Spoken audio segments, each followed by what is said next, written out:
Hello friends, स्वागत है आपका अपने यूट्यूब चैनल स्टडी पॉइंट में। तो आइए आज हम अपने एनटीपीसी सीरीज को आगे बढ़ाते हैं। क्वेश्चन हमारा पहला है, भारत में किस तारीख को सबसे छोटा दिन माना जाता है? भारत में सबसे छोटा दिन कौन सा तारीख को होता है? तो सही आंसर है 22 दिसंबर। 22 दिसंबर को जो सूर्य होता है दक्षिणी गोलार्ध में होता है और हमारा भारत जो है उत्तरी गोलार्ध में है, इसलिए 22 दिसंबर को यहाँ पे सबसे छोटा दिन होता है।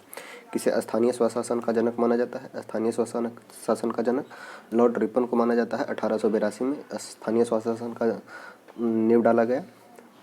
अगला प्रश्न है, भारत सरकार द्वारा किस ग्रामीण आवास योजना को पूर्ण संचालित करके प्रधानमंत्री ग्रामीण आवास योजना का सृजन किया? इंदिरा आवास योजना था। रविंद्रनाथ टैगोर ने किसकी वजह से अपने नाइटहुड की उपाधि त्यागी थी? रविंद्रनाथ टैगोर ने जालियांवाला बाग नरसंहार के कारण अपने नाइटहुड की उपाधि त्याग दी थी। भारत छोड़ो आंदोलन किस शहर से शुरू हुआ? भारत छोड़ो आंदोलन 8 अगस्त 1942 को बम्बई से ग्वालियर टैंक से स्टार्ट हुआ था। कौन सी पुस्तक विष्णु शर्मा द्वारा लिखित है? विष्णु शर्मा पंचतंत्र, जिसे भारतीय से 50 से अधिक भाषा में इसको रूपांतरित किया गया है। लाई डिटेक्टर उपकरण को किस रूप में जाना जाता है? लाई डिटेक्टर ये झूठ बोलने को पता लगाने के लिए किया जाता है, जिसे पॉलीग्राफ कहते हैं। भारतीय निर्वाचन आयोग के अनुसार 2020 तक भारत में मतदान करने हेतु न्यूनतम आयु कितनी है? 18 वर्ष। 61वां संविधान संशोधन 1989 द्वारा 21 वर्ष से घटाकर 18 वर्ष कर दिया गया मतदान करने की आयु। हरित क्रांति किससे संबंधित है? हरित क्रांति खाद्यान्न उत्पादन से संबंधित है। पूना समझौता कब हस्ताक्षरित हुआ? पूना समझौता कब हस्तांतरित किया गया था? तो पूना समझौता 1932 में इस पर हस्ताक्षर किया गया। अगला प्रश्न है, प्लासी के युद्ध के समय बंगाल का नवाब कौन था? प्लासी के युद्ध के समय बंगाल का नवाब था सिराजुद्दौला। 1757 में सिराजुद्दौला नवाब था, जिसके वहाँ उसका सेनापति मीर जाफर के कारण उसे युद्ध में हारना पड़ा। ईवीएम का पूरा नाम? EVM electronic voting machine. Option number C सही उत्तर है। माइक्रोसॉफ्ट एक्सेल में वर्कबुक किसका संग्रह होता है? माइक्रोसॉफ्ट एक्सेल में वर्कशीट का संग्रह होता है। अगला प्रश्न है, प्रथम भारतीय अंतरिक्ष यात्री कौन थे? प्रथम भारतीय अंतरिक्ष यात्री राकेश शर्मा। विश्व पर्यावरण दिवस कब मनाया जाता है? 5 जून को। 1974 से प्रथम बार मनाया गया। 1974 से लगातार पर्यावरण दिवस मनाया जा रहा है। अगला प्रश्न है, Asiatic Society of Bengal. Asiatic Society of Bengal की स्थापना 1784 में। एशियाटिक सोसाइटी ऑफ बंगाल की स्थापना 1784 में की गई विलियम जोन्स के द्वारा। इसके तहत अलग अलग भारतीय पुस्तकों को अलग अलग यूरोपीय भाषा में चेंज किया जाता था। अगला प्रश्न है, Atal mission for rejuvenation and urban transformation किससे संबंधित है? AMRUT अमृत योजना किस चीज़ से संबंधित है? तो ये है मूलभूत नागरिक सुविधा से संबंधित है। ऑप्शन नंबर बी हमारा सही उत्तर हो जाएगा। हमारा सौरमंडल किस गैलेक्सी का एक हिस्सा है? हमारा सौरमंडल आकाशगंगा का हिस्सा है। रायसीना हिल्स कहाँ स्थित है?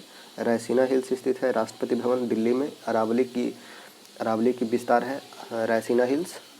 अगला प्रश्न है, किसे 24 दिसंबर 2025 को भारत के सर्वोच्च नागरिक पुरस्कार भारत रत्न से सम्मानित किया गया? 2015 होना चाहिए। 2015 में भारत रत्न से किसे सम्मानित किया गया? ये हो जाएंगे मदन मोहन मालवीय। अगला प्रश्न है, थायरॉक्सिन के संश्लेषण के लिए कौन सा तत्व आवश्यक है? तो थायरॉक्सिन के लिए आयोडीन आवश्यक होता है। ऑप्शन नंबर बी हमारा सही उत्तर हो जाएगा। प्रोट्रियम में कितने न्यूट्रॉन मौजूद हैं? प्रोट्रियम में कितने न्यूट्रॉन मौजूद हैं? तो प्रोट्रियम में है 0 न्यूट्रॉन होते हैं। प्रोट्रियम में कोई न्यूट्रॉन नहीं पाया जाता है। ऑप्शन नंबर हमारा हो जाएगा डी। गुप्त साम्राज्य के निम्नलिखित राजाओं में कौन सा एक अच्छा वीणा वादक भी था? समुद्रगुप्त वीणा वादक भी था। इकोलॉजी शब्द किसने गढ़ा? इकोलॉजी, तो इकोलॉजी अर्नेस्ट हैकल ने दिया था। अर्नेस्ट हैकल। ऑप्शन नंबर डी सही उत्तर हो जाएगा। अस्पतालों से निकलने वाले जैविक कचरे के निपटान का सबसे अच्छा तरीका कौन सा है? तो भस्मीकरण। काजीरंगा राष्ट्रीय उद्यान से होकर गुजरने वाले किस राष्ट्रीय राजमार्ग की सीमा उद्यान के वन्य जीवों की एक मुख्य खतरा बनी है? कौन सा राष्ट्रीय उद्यान काजीरंगा से कौन सा नेशनल हाईवे जाता है? तो NH-37। सचिन तेंदुलकर ने अंतर्राष्ट्रीय क्रिकेट में अपना 100वां शतक किस टीम के खिलाफ बनाया था? तो ये था बांग्लादेश के खिलाफ।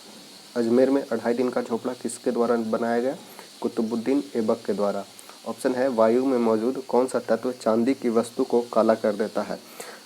सही आंसर हो जाएगा गंधक। यूनेस्को का मुख्यालय कहाँ स्थित है? यूनेस्को का मुख्यालय पेरिस में स्थित है।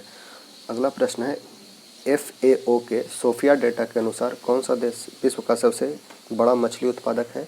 तो यह है चीन। Option number A. नासा के अनुसार पृथ्वी के भू सतह का कितना भाग वन आच्छादित होना चाहिए? कितना भाग वन आच्छादित है? तो यह है 30%। Option number A. अगला प्रश्न है, grand old man of India. Grand old man of India किसे कहा जाता है? Grand old man of India दादा भाई नौरोजी को कहा जाता है। इन्होंने प्रथम बार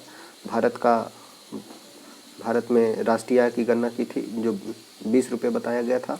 टेलीफोन का आविष्कार कब किया गया? टेलीफोन का आविष्कार 1876 में हुआ था। भारत सरकार ने निम्नलिखित में इस वर्ष में प्रारंभिक शिक्षा के लिए राष्ट्रीय पौष्टिक सहायता कार्यक्रम की शुरुआत की थी। राष्ट्रीय पौष्टिक शिक्षा कार्यक्रम ये 1995 में शुरू हुआ था। कंप्यूटर के एक मेनू में किसकी लिस्ट होती है? कंप्यूटर के एक मेनू में कमांड्स की लिस्ट होती है। अगला प्रश्न है, सीधी कार्यवाही दिवस की घोषणा किसने की थी? सीधी कार्यवाही के दिवस की घोषणा 1946 में मोहम्मद अली जिन्ना के द्वारा किया गया। अक्षांश का 1 डिग्री लगभग कितने किलोमीटर के बराबर होता है? अक्षांश का 1 डिग्री लगभग 111 किलोमीटर। नवंबर 2020 तक प्राप्त जानकारी के अनुसार नीति आयोग के उपाध्यक्ष कौन है? नीति आयोग के उपाध्यक्ष हैं राजीव कुमार। अगला प्रश्न है, अंतर्राष्ट्रीय प्रकाश दिवस कब मनाया जाता है? अंतर्राष्ट्रीय प्रकाश दिवस 16 मई को मनाया जाता है। Thanks friend, thank you for